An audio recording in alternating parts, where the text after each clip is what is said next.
Hello everybody, my name is Tom, and welcome back to another episode of the Pokémon Insurgence Hard Egglock Challenge.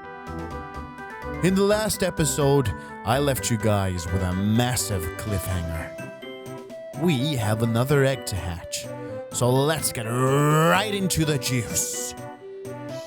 Get your dopamine straws ready, cause this is gonna be a blast!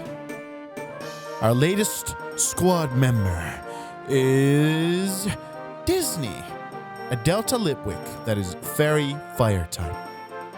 Another step closer to that Fairy Monotype. Let's go!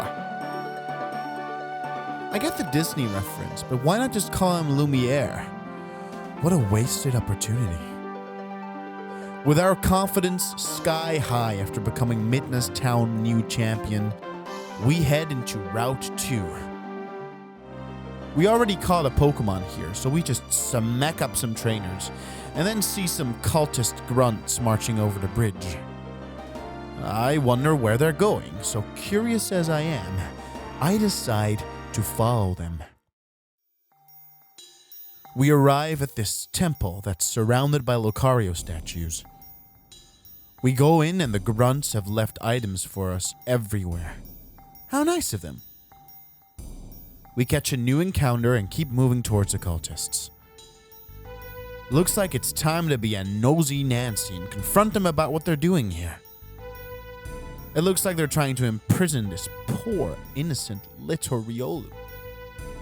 Out of nowhere, Nora runs in, and the grunts reveal that they're part of the Abyssal cult. We both take out one of the grunts and get ready to crush their supervisor. We get into our fighting stance, but that isn't necessary. Riolu's mother, Lucario, comes out. Mega evolves, and the cultists run away with their tails stuck between their legs. For some reason, the Lucario is intelligent enough to understand that we were trying to help them, so we actually survive the encounter. The Lucario leaves with her boy, and Nora tells us more about the Abyssal cult. They're a group that wants to capture Kyogre, and likes water Pokemon in general, kind of like Team Aqua. Mega Evolution requires a strong bond between the trainer and Pokemon. It's quite strange that this Lucario was able to do so on its own, but I suppose we'll find out why in the future. We leave the ruins, head back to the Pokemon Center and get another Pokemon. This time, it is the magnificent RoboCop! The Bisharp. A Steel type is definitely a strong asset to the team, so we decide to swap out routes until we have at least 6 Fairy types for the Monotype run. We finish up Route 2 and make a long trek through Cyan Cavern, where we catch an encounter, smack up some NPCs, and eventually make it to Sun-Touched City. Now, remember, this city has a first gym leader, so we need to be ready for that. In the city, we find a huge statue of the second Augur. Pretty crazy since he's only been the Augur for a relatively short time, but people really seem to love him. We switch our newly caught Makuhita for yet another egg. And this time a Shelder called Linked hatches from it. The gym leader is a fire type user, so a water type will come in extremely handy. We swap out RoboCop for Linked and explore the rest of the city. We find a trainer that's absolutely abusing his Machop. We fight it and it wants to join us. That's a great encounter for this place. We head to the Sun-Touched exit way to get another encounter. This episode is a treat for you guys, huh? So many new areas, so many new encounters. Well, we know how this works. Catch another Pokemon, go back to the Pokemon Center. Huh. Psychosaur is evolving? OMG, that is the cutest Ivysaur I've ever seen. Okay, where were we? Oh, right. We have 2 eggs to hatch. We get a Delta Minun and a Smoochum. 2 ice types that aren't going to help with the gym leader, and that will probably be on the bench until the end of time. Perhaps they'll have a special use later in the series. Maybe something along the lines of a fairy monotype run. This city has a dangerous transportation system that uses air fans to blow us up to the upper level of the city. We might die, but considering the fact that existence is suffering, we decide to take the risk. Up here in the foggy sky, we find the gym. Link, Pessimist, and Ouija demolish the gym's trainers, and we take on the gym leader, Orion, who is best friends with a rock. Yeah, you heard me right, a rock. Looks like Damien isn't the only one with mental issues. Anyway, enough mockery, it's time to fight! Ugh, now what? I'm really sorry, Orion. Just wait here for a second. Yes, hello. I'm kind of in the middle of some... You want me to be on TV? Now? No, I'm not doing anything important. Yeah, okay, I'll meet you in a couple minutes. Okay, bye. Yeah, Orion, sorry, you'll have to talk a bit more to your rock. I'll be back in a bit. Okay, I kind of need to look a little better if I want to be on TV. Much better. Stay true to yourself, kings. For this show, we need to go out and capture an Akshu.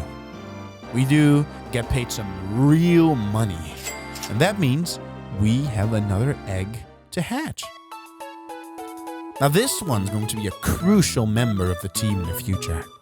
Enter Damocles, the Onedge. Okay, it's time to head back to Orion. He must be tired waiting on... Oh my. Another TV episode? Why, of course. Screw this whole saving the region thing.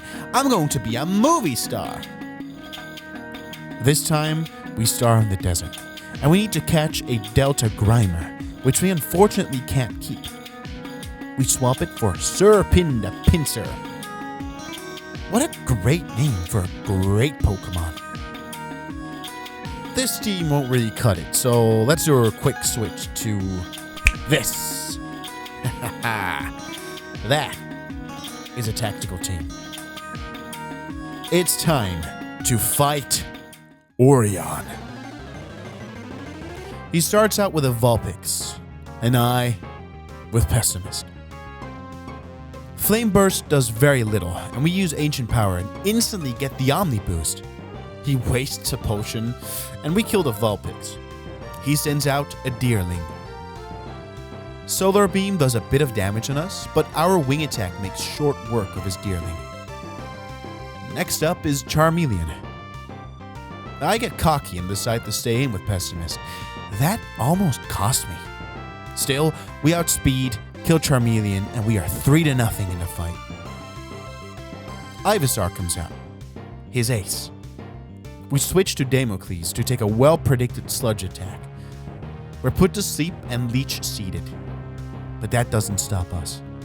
We use Swords Dance and want to set up a Fury Cutter, but the combination of Solar Beam and Leech Seed nearly kills Damocles. This fight is really scary so far.